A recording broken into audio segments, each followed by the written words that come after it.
So today is Passover, well tonight really at sundown, and I am going to make matzo ball soup for Passover.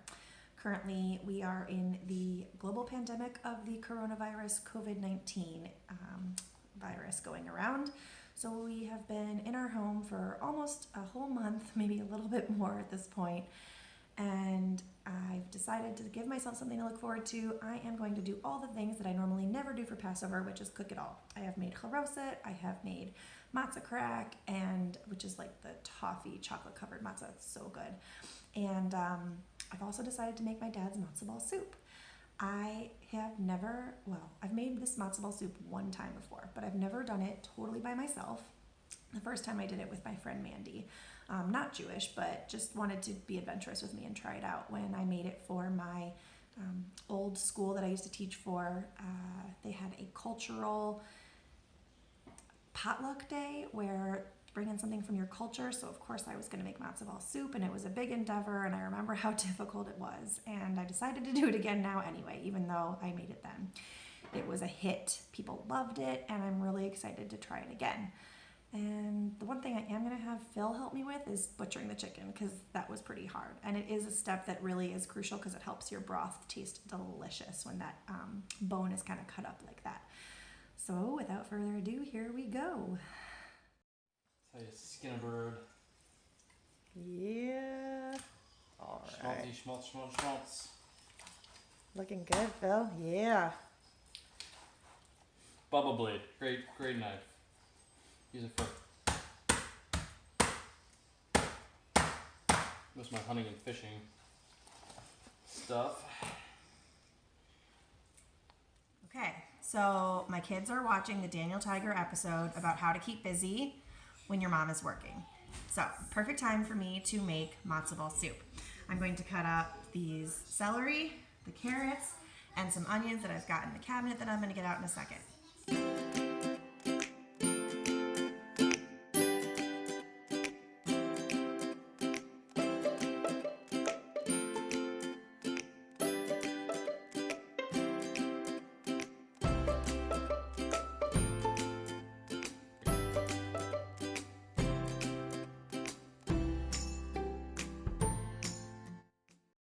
I'm not an expert cutter, I'm just trying my best here.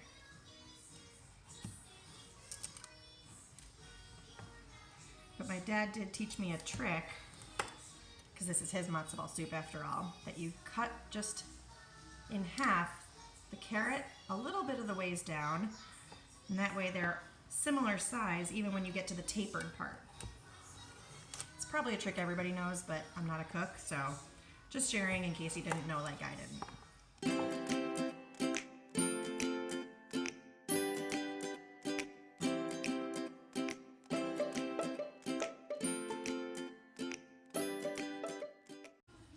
Running out of space, I'm going to drop these in the meantime.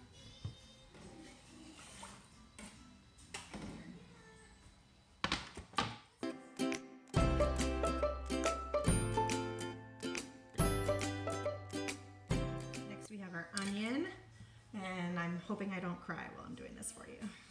One thing I love about my kitchen is that the garbage can actually pulls out from a cabinet. So I just kind of throw my scraps right on top of that space and then just kind of shove it in.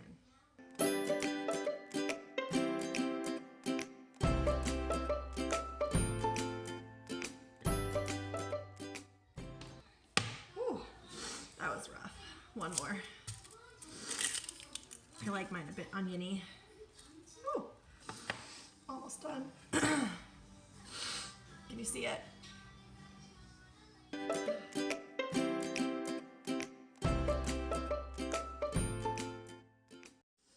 All that is done. So now I am going to turn it on high. Turn it on high till it comes to a boil, and then turn it down low. All right, here we go. Bring this over. Doesn't that look yummy? All right, let's turn it on high. All right, we're gonna let that cook for a while, and I'm gonna go dry my eyes.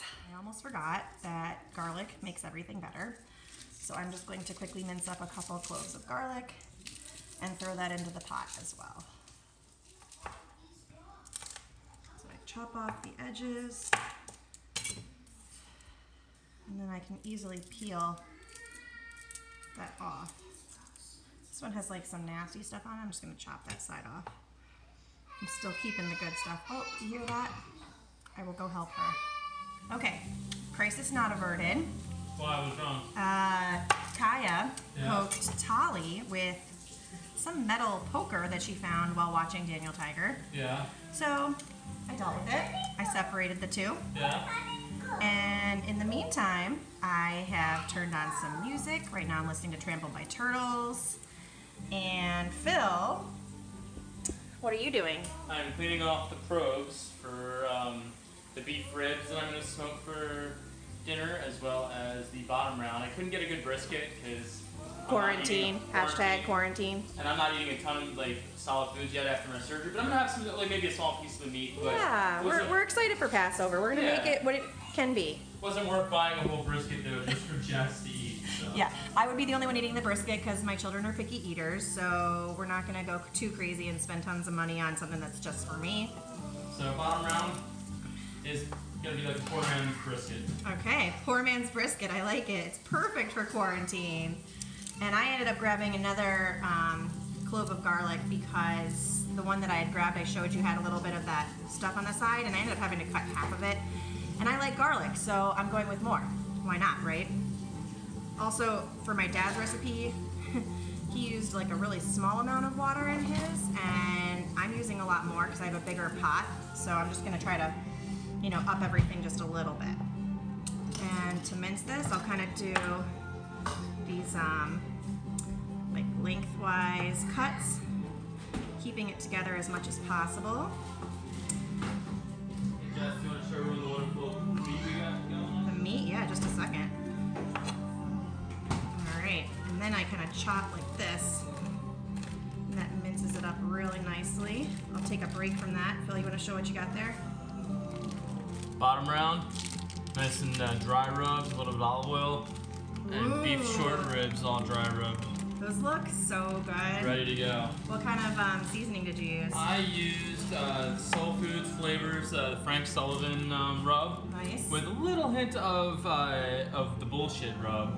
Ooh, the stuff that I got from I always go on this road trip with my girlfriends to Deep Creek, and I always stop at this cute little cafe, and it's also a gas station, strangely, but they have really cute stuff that they sell, and one of these things is called the bullshit rub, and the oh shit rub, and the chicken shit rub, and our favorite's the bullshit rub, and I always grab it for Phil. So I used some of that and a bunch of garlic, and yeah, we'll see how these do. Great. All right, see, we're clearly garlic fans. Phil, are you going to be able to try your delicious meat at least? Yeah, I'll definitely have a bite. A bite? That's good. At least you get to taste it. Yeah, we'll see how it goes. Hopefully it lasts us a long time during quarantine since we're making this big meal for Passover. And you know, my youngest, Kaya, she's a better eater than her sister. Kaya's 2 and Tali is 4. Well, Kaya will be 2 next month. Probably will still be in quarantine. And Kaya will eat most things because she's, you know, still kind of young and I guess naive. And my 4-year-old, as my parents would say, is giving me a taste of my own medicine. She eats almost nothing, except for like, you know, kids menu stuff that you would find on kids menus at restaurants. So kind of disappointing, but we'll see how it goes. So this is a playlist I've got going on, and it's now switched to fish. The AC/DC bag, a great second set opener. One of my favorites, or first set opener, honestly. Could be great either way. All right, I'm gonna throw this in the pot. I moved it to the other side of my stove here because this one has like a super boil on it. All right, I'll get a shot of this. Let's see, let me grab a slated spoon here, and we'll get a good shot of this soup. It's got all this chicken in it with the bones. Ooh, that's the carcass. That's gonna make it taste so delicious. I'm getting excited. All right, we'll go on to the next part. Just a minute. Let me take care of Kaya. Okay, so here what you're seeing is I kind of realized that I might have filled the pot just a little too full because eventually the matzo balls are gonna go in there. So right now we're using a strainer on our another pot just to kind of pull some of the liquid out. And I think that's probably good, Phil, so that we can keep all those good onions in this pot. And now this pot has a little bit in there, but that's okay. And it's got all the good juices that were in the other one. That was a long break. Kids, quarantine. Okay. I wish you guys could smell what I smell right now, because what I smell is amazing. I wish that you guys could definitely smell this.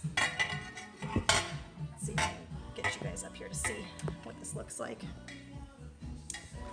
All right, so here is my soup. It smells phenomenal throughout the entire house. What happened is it boiled, and so now I turned the boiling down to just like a low boil simmer kind of thing. And I'm gonna keep that on that way for about 30 minutes, maybe 40. We've got about 15 minutes into that so far. So while that's happening, this is my favorite step that my dad wrote about in his recipe. And he said to do something that's very scary to me, which is to take this chicken fat. This is so gross to me, but I'm gonna do it anyway because it's delicious, right? And he said to cut them about a 1/4 inch wide and up to 1 inch long, and kind of keep them in a little pot. So I have to get a little pot, I forgot about that.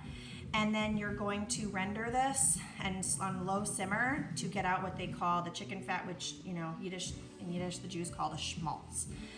So it says to cook it until the chicken fat gets nice and crispy and the chicken fat is rendered and looks like oil. Put the actual crispy chicken fat on a paper towel to get the fat off and save the fat in the pot. You can snack, this is my favorite part, you can snack on the crispy skin, delicious but incredibly unhealthy. Very Jewish. All right, so Phil suggested, because I was asking which knife to use, he actually suggested that I use the scissors, which I thought was a really kind of good idea. So that's what I'm gonna do. And this is from the leg, it looks like, so I had to actually cut it.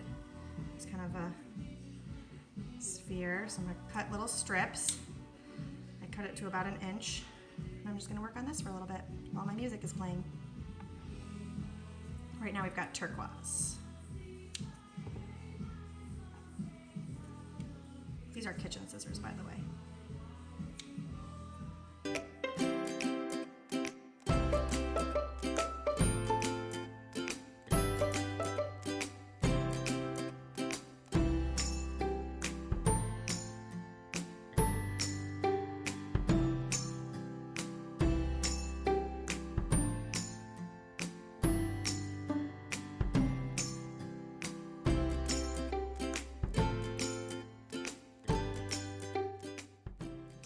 I'm almost done. Whew. It's a lot of skin. That's good though, because this oil that it's gonna make is kind of the secret, right? It's gonna be used to replace the oil that's supposed to be used when you make the matzo balls. So the oil that's gonna be used in the matzo balls is actually chicken fat oil. Very Jewish. All right. Oh my gosh, I'm so excited. Oh, perfect timing. My daughter is coming upstairs. Do you want to say hi? No, I want to do the paint a rainbow with me so I can paint my face. You know what? I'm almost ready to paint a rainbow for you. Can I just do this first? Okay. Okay. Make sure you come down quick. Okay, thanks. So I'm going to put all of this into this pot. I'm so weird about chicken when it's not cooked. But hey, it's gonna make something delicious, right? And I kind of love that we're using all the parts of it. Makes me feel pretty good about it. All right, I'm gonna put this on the stove on the lowest heat. And it says stir occasionally. I don't think occasionally means enough time for me to go paint a rainbow for Tali, but she'll get me soon enough, and Daddy's been very nice to take over for just a little bit and take them to the basement so that they're kind of just away for a little bit. All right, so this is gonna go on the stove right now. Put it over here on this side where you can't see. Lighting it putting it on low. Let that render for a while. I'm gonna go wash my hands and this cutting board. So a very important step is while you wait for the chicken fat to render, which is right there. It's getting there. It's very low and slow. Good step is snack on just a piece of the matzah crack that you made yesterday. So good. Kaya, what are you eating? Did you get a piece too? Yeah. Tolly, Huh? how you feeling? What? Baby, how you feeling? Oh yeah. Baby, how you feeling? Mm-hmm. Girl, need to kick off your shoes. Gonna take a deep breath, time to focus on you. Oh, what? Fights all night that you've been doing. Here we have some of that chicken schmaltz that's been rendering. You can see that there's like some oil going in there that we're gonna use. Dinner, it's also lunchtime in my house, so the girls are kind of around. And then here I took the carcass and all of the chicken out so that I can cut it up. It has been fully cooked. It's nice and steamy. And then here we have all the chicken that I pulled out that we're gonna cut. All right, back to it. Okay, so I'm about done with the chicken schmaltz. I'm gonna bring it over.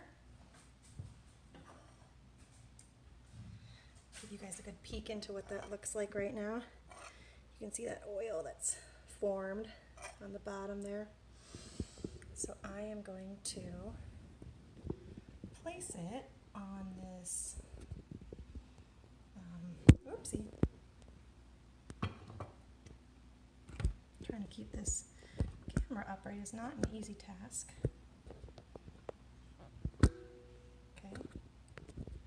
Come on, camera. Alright, so hopefully you guys can see this here. I am going to take the fat out and I'm going to squeeze it a little bit as I'm bringing it out so that all the oil kind of stays in the pot. It's like so sticky. Oof, wow. Alright, squeezing all that oil out. A little more maybe. It still looks pretty oily to me, even on the skin. Woo! So this is not my kind of thing. I will not be eating this skin, but I bet my mom would really love it. Right, Mom? Are you watching this? Yeah, she would say, but that's the best part. And I'd say, well then we are a perfect pair because you can have mine. Alright, so I don't know how much oil this was supposed to make, but it probably made, I don't know, about a quarter cup of oil. It's not terrible. Alright, so next is the matzo balls. We're going to start making some matzo balls after let this cool down a bit. One other thing I forgot to show is that I pulled all the chicken out after that time, and I have since kind of destroyed it and taken off as much of the meat as I could. I'm sure there's more, I'm just not a meat expert. And I threw it into the pot, and so now it is all in the big pot.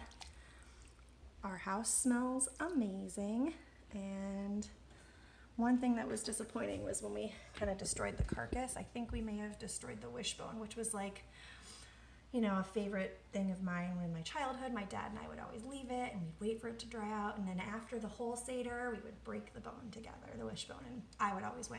Okay, so I'm back, and it's been a while actually, but you wouldn't know that because you haven't been here.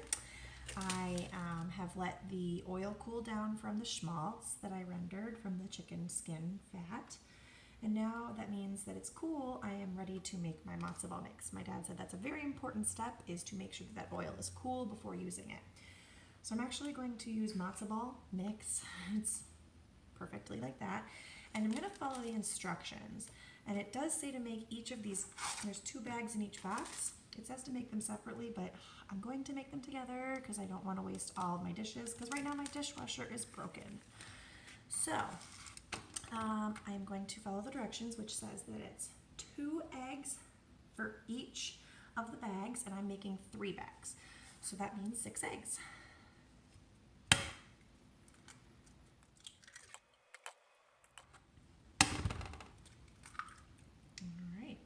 that last one was kind of aggressive. All right, let me quick rinse my hands. So it says to add a 1/4 cup of vegetable oil per bag, so that's 3/4. But the first thing I'm going to use all that chicken schmaltz oil goodness that I rendered that took so long. And I got about a 1/4 cup, so that's pretty good. Not bad. I mean, I think that's not bad. I don't really know. All right. Stick that right there. And I'm going to fill the rest with vegetable oil.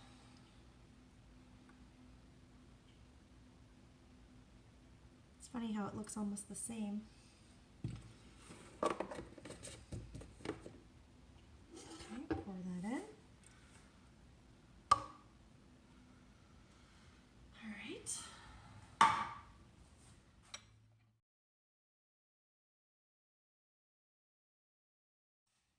Just to show you what it looks like. It looks like matzah meal. That's all. Okay. So now, I am going to stir it up. Like Bob Marley tells me, stir it up. So once I'm done with this and it's all stirred up and all together and looks kind of like matzo ball mix should, I'm going to stick this in the fridge for 20 minutes. That is a big, important step to help make the matzo balls perfect. Okay. My dad said we want soft, nice floaters instead of cannonballs that sink. And I agree with him. Some people like their float to be sinkers, but I like mine to be floaters. Make sure it all stays in. Looks pretty good so far. I'll give you a show and then I'm going to throw that into the refrigerator. See you in 20 minutes. Okay, so I've got my matzo ball mix. It is here. It has been refrigerated for a little bit more than 20 minutes. And I've also got this like tablespoon, teaspoon thing. I've got it down to the 2 teaspoon measuring setting. I also have a bowl of water here so that I can keep my hands wet at all times and not have to run back and forth to the sink. And a sheet tray to put my matzo balls on because I think they're going to go back in the refrigerator for a little bit. Let me just check my recipe. Nope, I can put them right into the boiling water. All right, so let me turn that water on so that I can get that nice and boiling while I'm making these. And I'll light that up. I'm actually going to cover it so that it boils quickly. All right, so I'm going to take a scoop, and it's going to be pretty small, and I have to keep my hands wet at all times, or else they start to stick to you. So I'm going to roll it. It's about the size of, like an extra large grape. Yeah. One of the reasons you don't want them to be too big is because they expand when they are in the water. So you kind of want to actually make them a little bit smaller than you would expect than normal. All right, so here I go.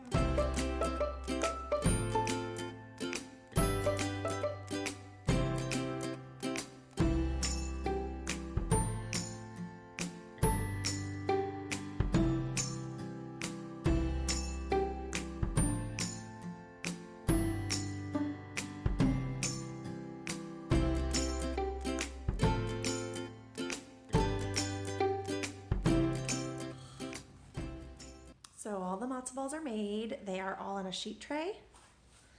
And the reason they're in a sheet tray is because you're supposed to put them in the boiling water at once, because once they're in the boiling water, you want to cover it and not lift that cover up again. So I want to make sure that they're all going in at the same time so I can cover it and not lift that cover up. Because as Mark, the recipe creator, says, you want your matzo balls to be floaters and not the sinkers like the cannonballs. And if you open that cover, they will sink like a cannonball. So let me see if the pot is boiling. And it is not. So I'm going to wait for that and I'll be back in a minute. All right, so somebody decided to wake up from nap. Kaya, can you say hi? Hi. Hi. All right, so Kaya, do you want to try this? What do you think? Let's see, Kaya. Ready? No? Take a taste. Mommy's going to take a taste. Can Kaya take a taste?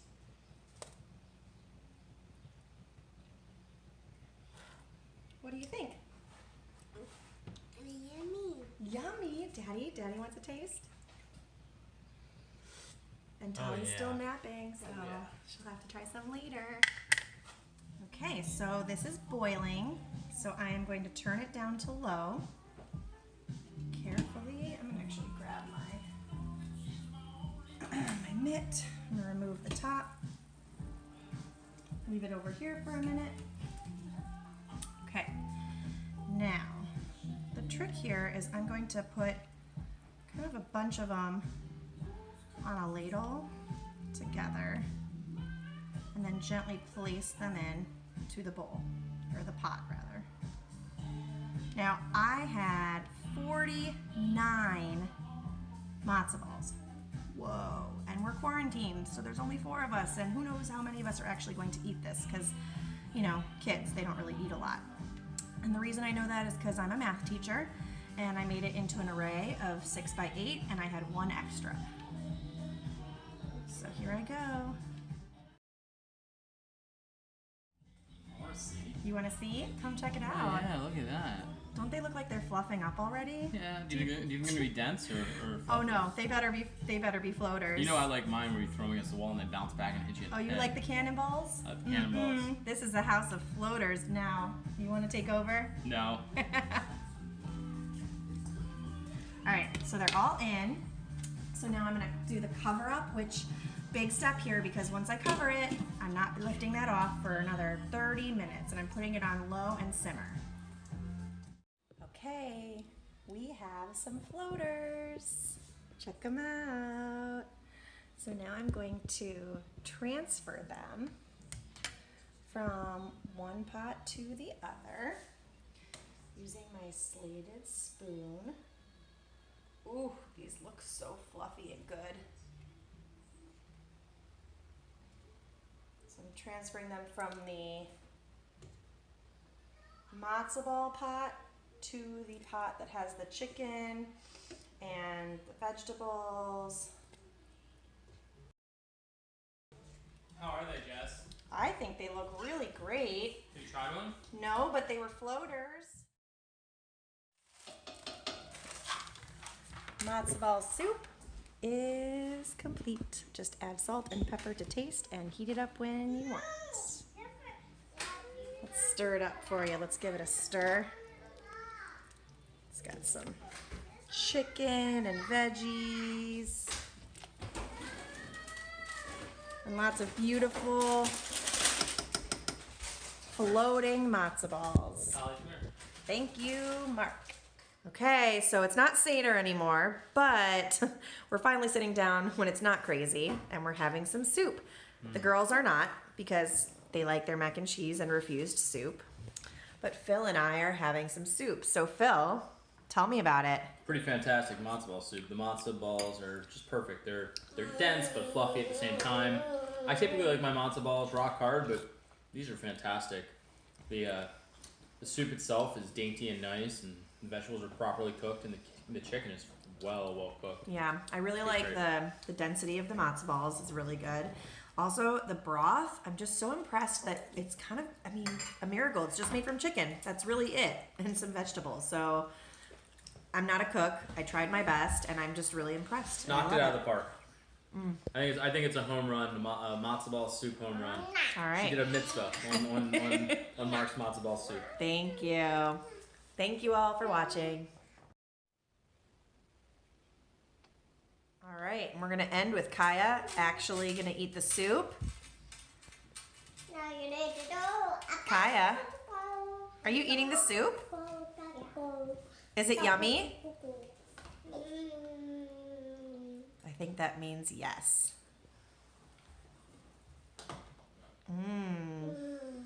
Yeah, part fingers, part spoon. Yeah, girl, go for it. Tell me, do you like it? Kaya, do you like it? We'll take that as a yes.